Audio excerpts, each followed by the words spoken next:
This is, in part, a story that illustrates County Donegal and Glenveagh, the heart of Donegal, its past and present, drawing on its varied social and historical aspects.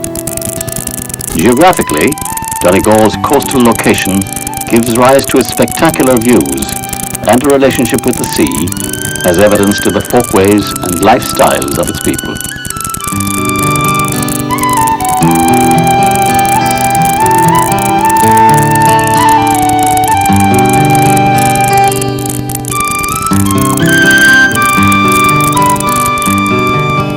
The surf pounding its threats against cliff bases on Atlantic Drive and sweeping, pale, sandy bays and beaches are intrinsic to our mental image of Donegal, where chill green blue water washes up on some of the most perfect coastal environments of northwest Europe.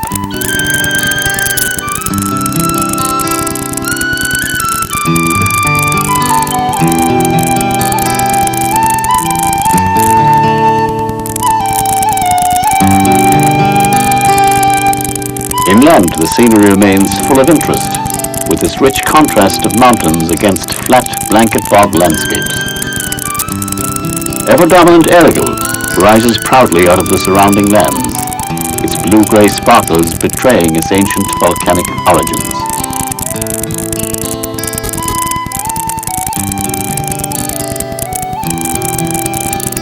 Lowlands are dotted with the colors of the mountain plants, brown and mauve against the yellow flower of the gorse. Small green fields stretch away from the eye, edged with tufts of hedgerow. And yet, large stretches of Donegal's mountain lands remain untouched, the rocky environment undisturbed since its very creation.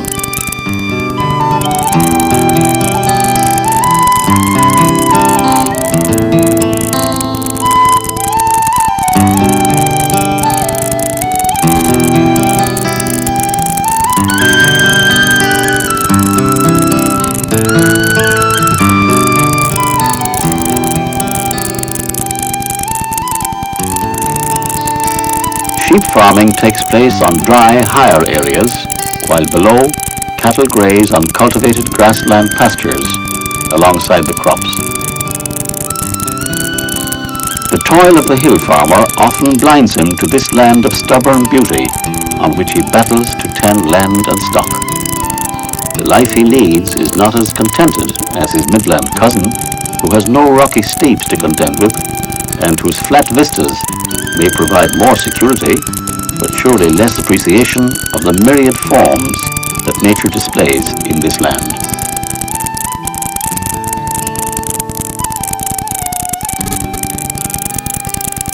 Sea fishing has become an important part of the Irish economy, and Donegal makes its own contribution.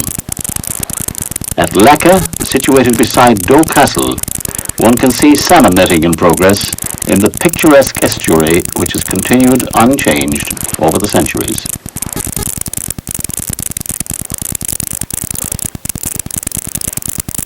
While modern harbour facilities with access to the open sea allow larger boats equipped for offshore fishing to operate from a relatively small fishing town like Downings,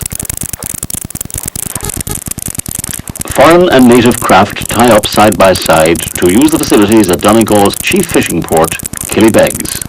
The large and modern boats are fitted with every technological aid for fish location and navigation, which marks the development of this industry. Here in Killybegs, fishing and fish processing take on a vibrancy that reflects serious input to the Irish economy.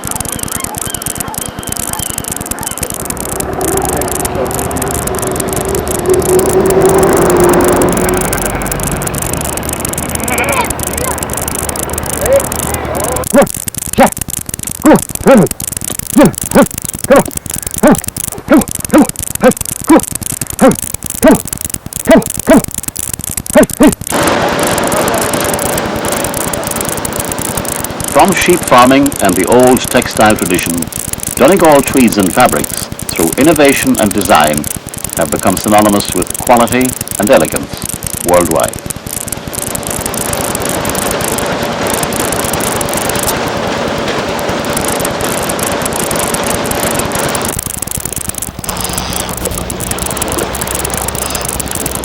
Many Donegal sporting and leisure activities have their roots in the natural environment, and now both tourists and Donegal people know the lakes and rivers which are a paradise for the angler, whether he fishes salmon or brown trout in scenic surroundings.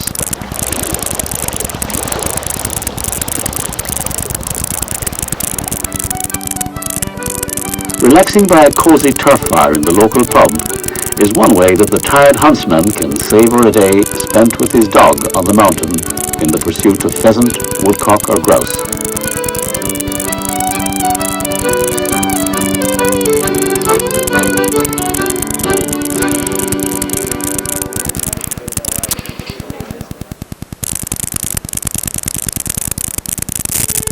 The earliest inhabitants of Donegal left their mark on the landscape in the shape of dolmen tombs and standing stones.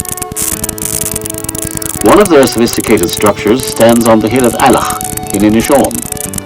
The Green Hall of Allach, as it is known, is believed to be the residence of Daida, the chief god of the Tuatha De Danann, and built around 2000 years BC. It served the High Kings as a residence until the 5th century. Its walls, which are 20 feet wide at the base and 17.5 feet high, and its elevated position on the hill, made it difficult to attack. It was restored to its present condition in 1848, while the unusual but famous modern church below takes a visual theme from the architects of the earlier era.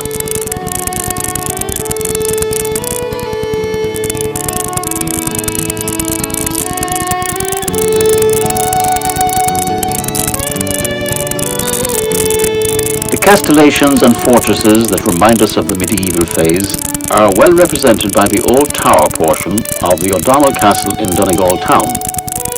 The O'Donnells were the most important clan in Donegal, and its most influential chieftain was Red Hugh.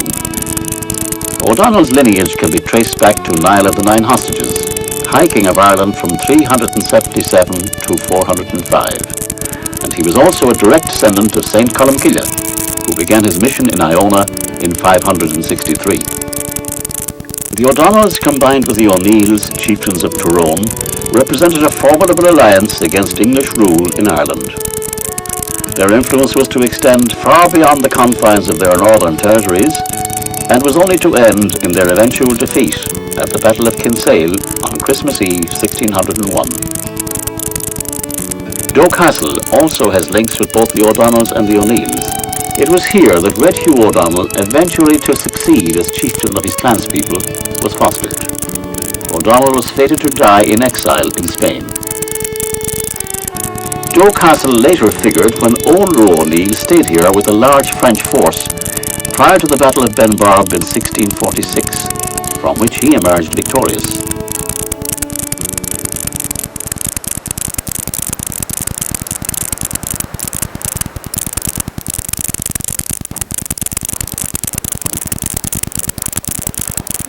September 1607 marked perhaps the most poignant moment in the history of Gaelic Ireland. It was here at Rathmullen on Lough Swilly that O'Neill, Earl of Tyrone, and Rory O'Donnell, Earl of Tirchonil, with 40 of their kinsfolk and followers, sailed into exile.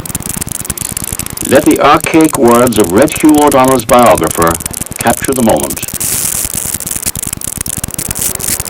There were lost, besides nobility and honour, the authority and sovereignty of the Gaels of Ireland to the end of time.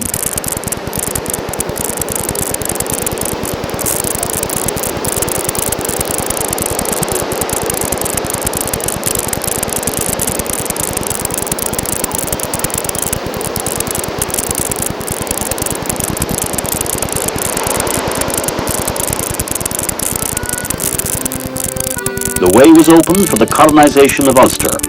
Through various phases, the Anglo-Irish Protestant tradition grew, and the big house appeared as a feature on the landscape. The peasants lost their clan's claim to the land and became tenants in the shadow of the landlord.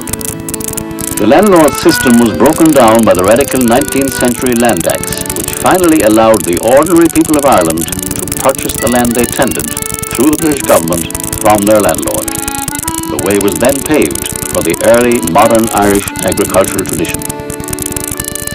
Donegal was no exception to this innovation, and throughout the county, modern families can explain exactly who the last big landowners of any area were before the local people who lived off the land secured their farms.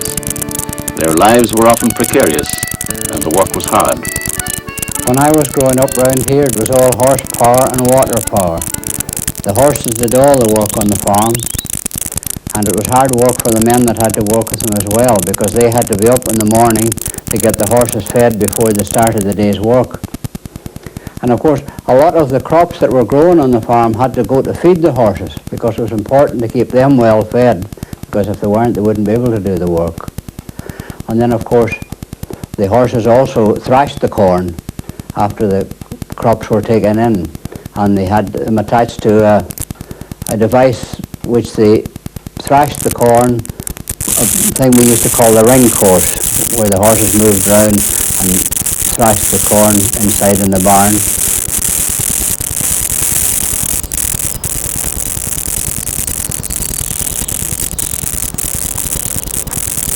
Later on, the corn would be taken to the mills, at new mills, at Pachygollars new mills, where the water power was used to grind the corn. And the farmer would come back with the oatmeal when he had taken the corn down. And then, of course, most of the farmers would have an acre or so of flax as well. And it was water power that was used to scotch the flax. This was also a hard-earned crop as well. There was plenty of hard work attached to it. But when it was dried and got to the flax mill, and then it was scotched in the mill, and that was the first process of flax.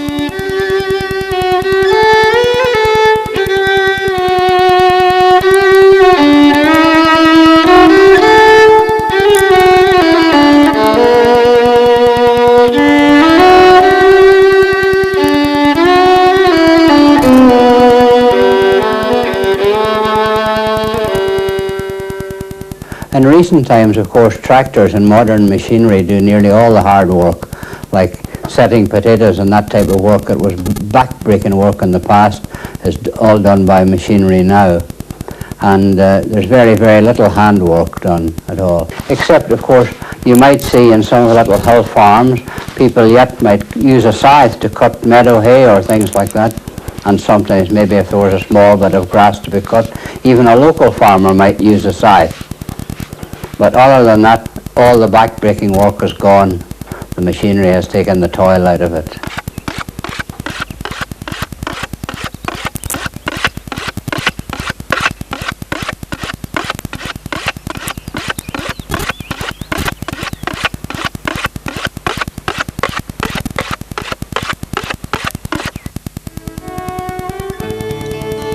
The picturesque Gartan Valley is rich in its associations with the clan leaders of ancient Ireland.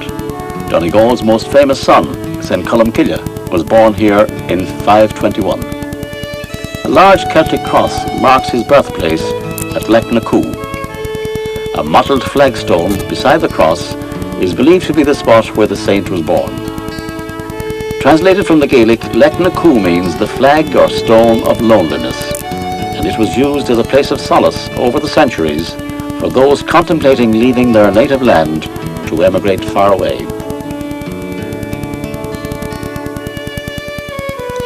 Situated beyond the village of Churchill lies Temple Douglas, where the saint was baptized prior to his education at Kilmacrenan. The ivy-clad ruins of the old stone tower is the only remaining portion of Kilmacrenan Abbey, the site of the saint's early schooling. Nearby in the modern village church is the stone font, which is believed to have been used during the saint's baptism. It is still in use. In Gartan, on the hillside above Loch Kibben, is the site of Columcille's oratory. It is marked by a stone chapel with an ancient graveyard adjacent to it, and still remains a place of pilgrimage and devotion.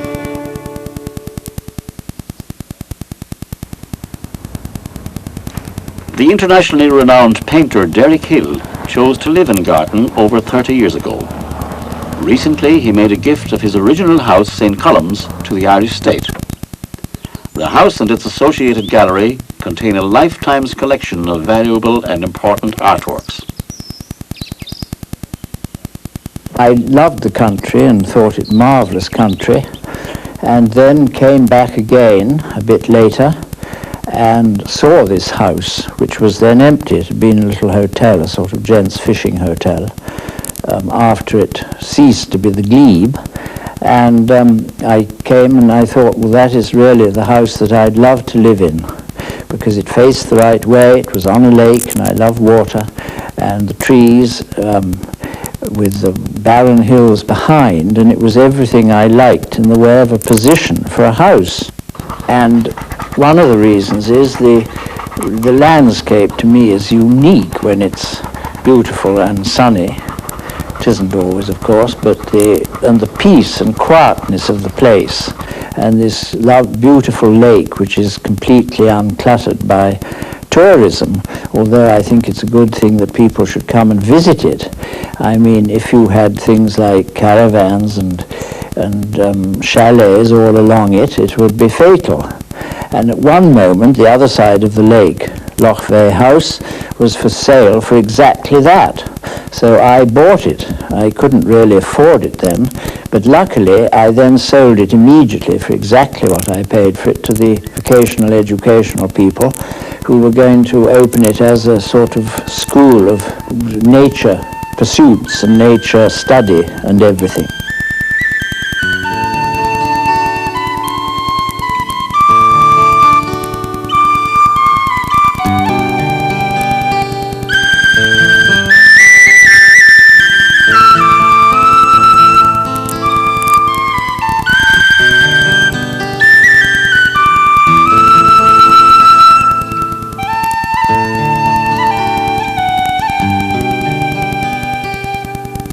And then I'm glad they opened the little heritage centre the other side of the lake here.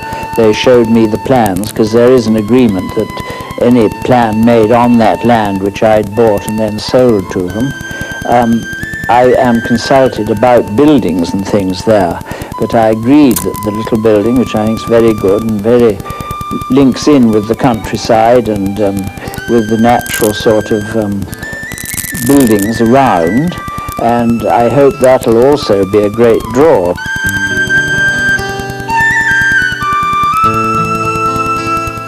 And in Glenveagh it's fantastic, because the Chester Beatty Library, which is one of the greatest collections in the world of Japanese, Islamic and other manuscripts, don't have as much a year, and it's open all year, as we have in the summer in this little gallery here in Church Hill. And they can't believe that we have so many people here now, but it is an attraction for Donegal, and that's what I hope for, because I love the county, and I've always been terribly happy here, and the people have always been very good to me. And so that's what made me decide I'd like to thank them and give it to them. And it's owned by everybody local, as well as everybody else, this place now, and it's a gift to them.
It was beauty such as this that first attracted landlord John George Adair from Queen's County to Donegal and Glenveagh in the year 1857. He bought land, and in 1873 the castle at Glenveagh was completed. However, trouble between Adair and his Donegal tenants had begun before this date. The tenants were angered by the forced removal of their stock from the mountains because of Adair's introduction of Scottish sheep. Adair also became involved in a scuffle with the tenants of a local landlord, a Mr. Johnson, during a shooting party, after which the Lord Chief Barron's Court in Dublin found Adair guilty of assault. Soon he had bought all of Diarmuid along with much of Garton, and now considered himself the undisputed master. The local courthouse was situated in the nearby village of Churchill, and it was here that Adair claimed that his sheep were being killed by the tenants.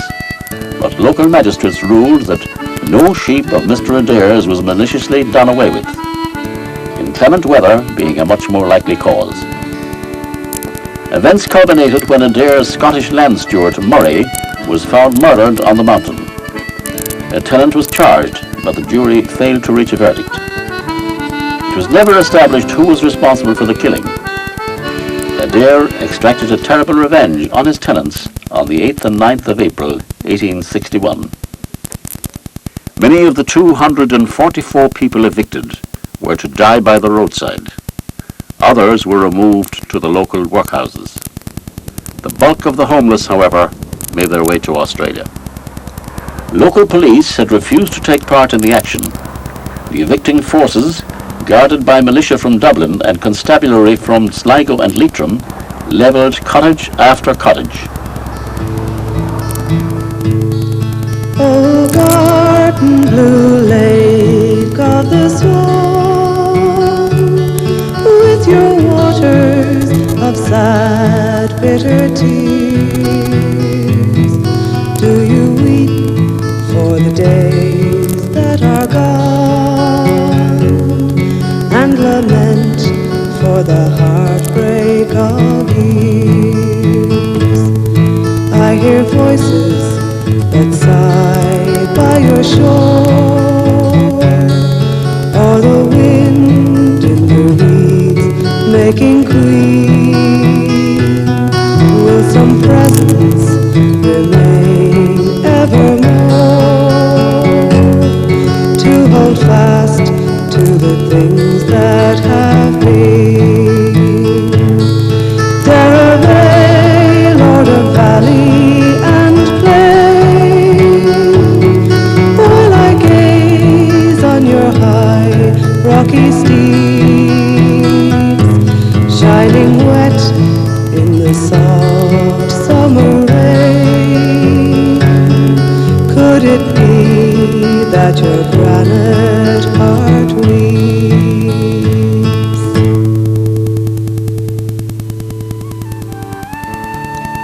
In 1885, Adair died while abroad. His wife Cornelia was of a gentle disposition, and she developed the Glenveagh Gardens and deer shoot. She died in 1921, aged 90. Glenveagh's next owner was Harvard professor Kingsley Porter, who later disappeared in mysterious circumstances during a visit to Inishbofin Island.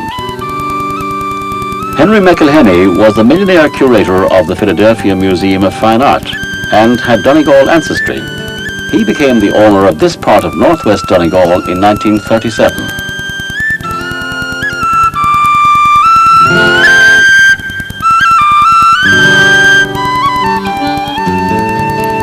As Mrs. Adair had prepared the area around the castle for an ornamental garden, Henry McElhenney concentrated on this aspect of Glenveagh. The gardens were laid out in formal styles, with each portion perfectly balancing and complementing the shrubs and themes around it. The initial inspirational work done by Mrs. Adair was appreciated by Mr. McElhenney, who sought to consolidate the various themes. He brought in the architects Lenning Roper and Jim Russell to expand on the original ideas. The blueprints from these famous gardeners were executed by local men to produce the fine results that are internationally recognized today. Shelter belts of pine were planted as windbreaks against the gusts blowing from the lake. The gardens could now become home to many variations of magnolia and azalea shrub. Many colours of rhododendron can be seen, from creamy whites to episcopal purples and reds, some shrubs stretching to heights of 30 feet or more. The largest section of the ornamental area is the pleasure ground, in which a smooth green lawn is bordered by many tender flowering shrubs. There is a skillful linking of the different garden areas, with meandering walkways and stone paths adding to the overall harmony.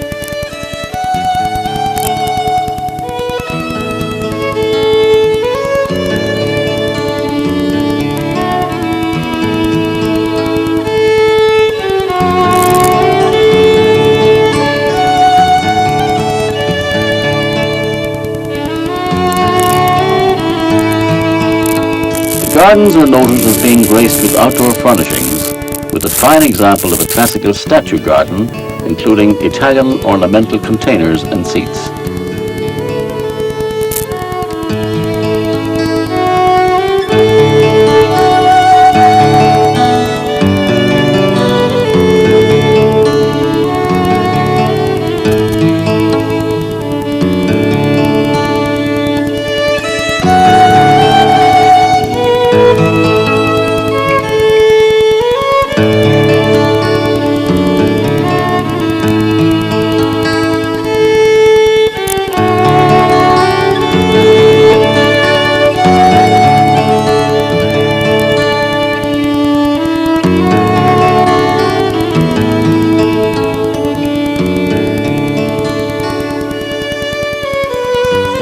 The dappled Belgian walkway was named after its creators, Belgian soldiers convalescing at Glenveagh after World War I.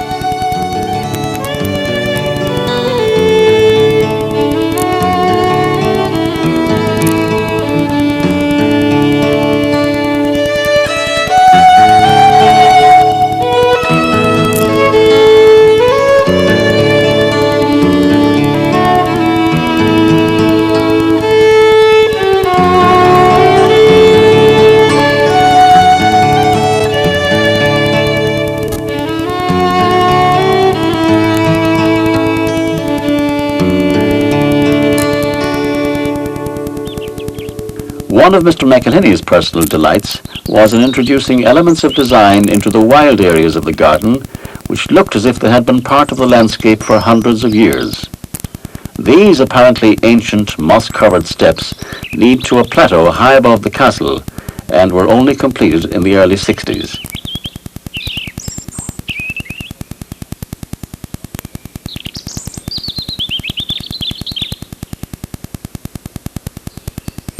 And yet, perhaps the most successful element of these ornamental gardens lies not in their stark contrast with the wild hills and moors sweeping up behind them and falling away gracefully below, but in the fact that on the periphery a certain harmony is detected. The ornamental, the alpine, woodland and moorland graduating smoothly in an undulating and spectacular relationship, blending easily with tendrils of one flowing into another.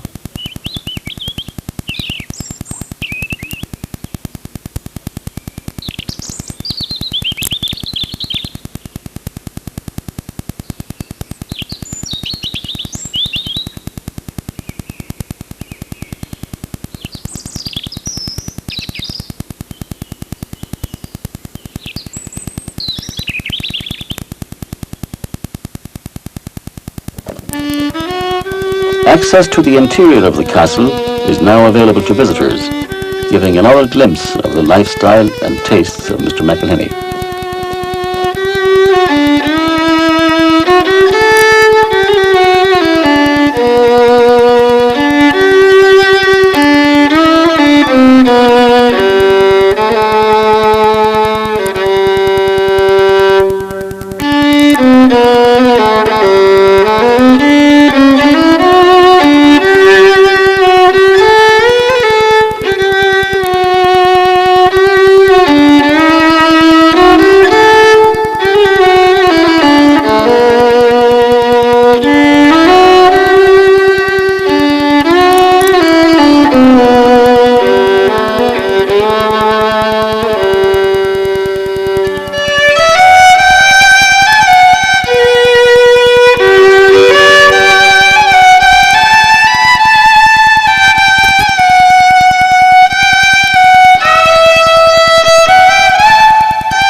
There's a national parks philosophy across the world, and there are well in excess of 100, I forget how many national parks, and their purpose is to conserve special areas, usually very large areas of wilderness, with a view to protecting the landscape and the flora and the fauna.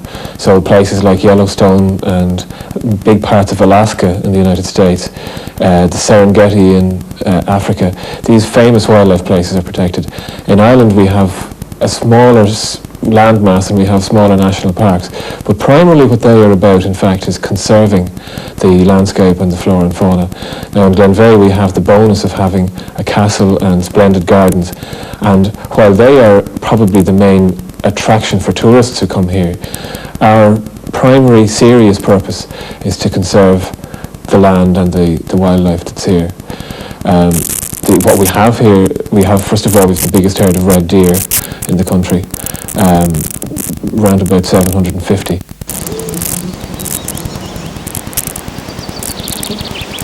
We also have the remnants of some very ancient oak forest, which one time would have covered the whole country or a large part of it.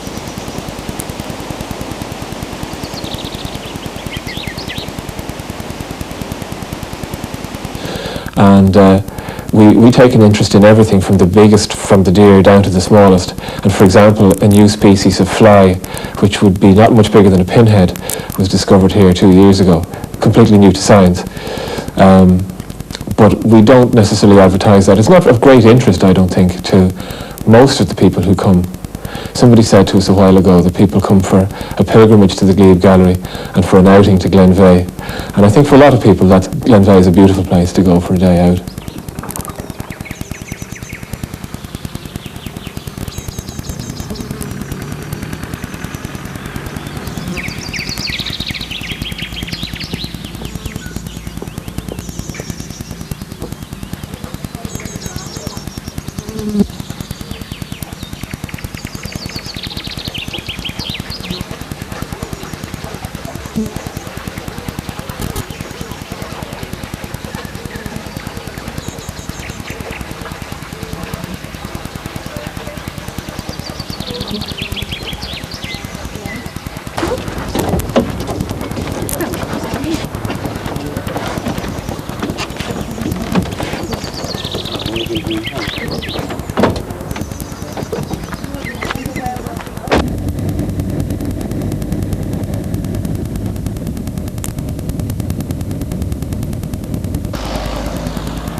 So when the Office of Public Works took over from Mr. McElhenney, they did it in two sections. First of all, in 1975, they took on the lands of the park, and in so doing, they were able to continue what was already a protected area.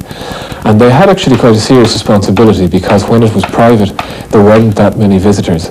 They were facing a situation where it would go public, and they would be attracting in people. So they had to devise a plan in which they could protect the place and at the same time show it off, it's a real balancing act. And the way was helped by the fact that Mr. McElhenney stayed in the castle for another 8 years after the lands of the park were taken on.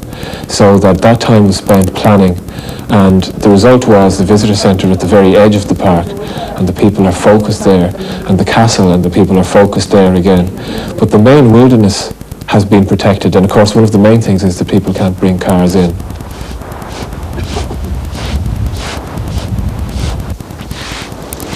We have probably 4,000 or 5,000 school children a year coming now, and they can't but go away spreading the word, if you like, that we have to protect the special places. And in fact, it's not just the special places, but we hope, of course, that people will protect everywhere, and that the very special places get the best of the treatment.